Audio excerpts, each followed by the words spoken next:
सीटों पर चुनाव लड़ने की तैयारी है। न्यूज स्टेट पर एआईएमआईएम के प्रवक्ता का बयान सामने आया।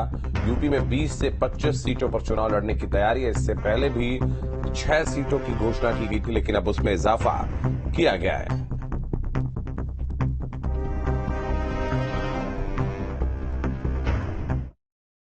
पार्टी किस तरह से उत्तर प्रदेश में चुनाव में जा रही है? देखिए, हम इंशाअल्लाह ताला 20 से 25 सीटों पर चुनाव लड़ेंगे उत्तर प्रदेश में। मगर उससे पहले हमने एक प्रस्ताव दिया है गठबंधन को, जो हमें हमारे ऊपर आरोप लगाते हैं कि हम बी टीम है, हम भाजपा को जिताना चाहते हैं, तमाम तरह के मनगढ़ंत आरोप जो हैं।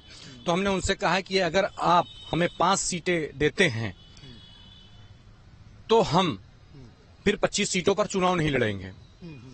और दूसरी चीज, अगर सीट नहीं देंगे तो इंशाअल्लाह ताला बैरिस्टर असदुद्दीन ओवैसी साहब भी उत्तर प्रदेश की एक सीट से चुनाव लड़ेंगे और अपने लोगों को मजबूत करने के लिए, अपने लोगों को खड़ा करने के लिए वो उत्तर प्रदेश की एक सीट से लड़ेंगे। और फिर आप देखेंगे कि उत्तर प्रदेश में गठबंधन से एमआईएम का चुनाव नहीं, दंगल होगा।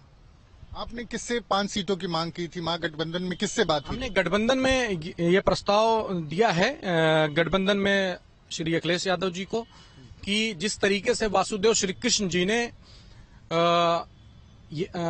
पांडवों के लिए 5 गांव मांगे थे, उसी तरीके से माननीय बैरिस्टर असदुद्दीन ओवैसी साहब ने उत्तर प्रदेश में दलित, बैकवर्ड और आदिवासियों के लिए केवल 5 सीटें मांगी है।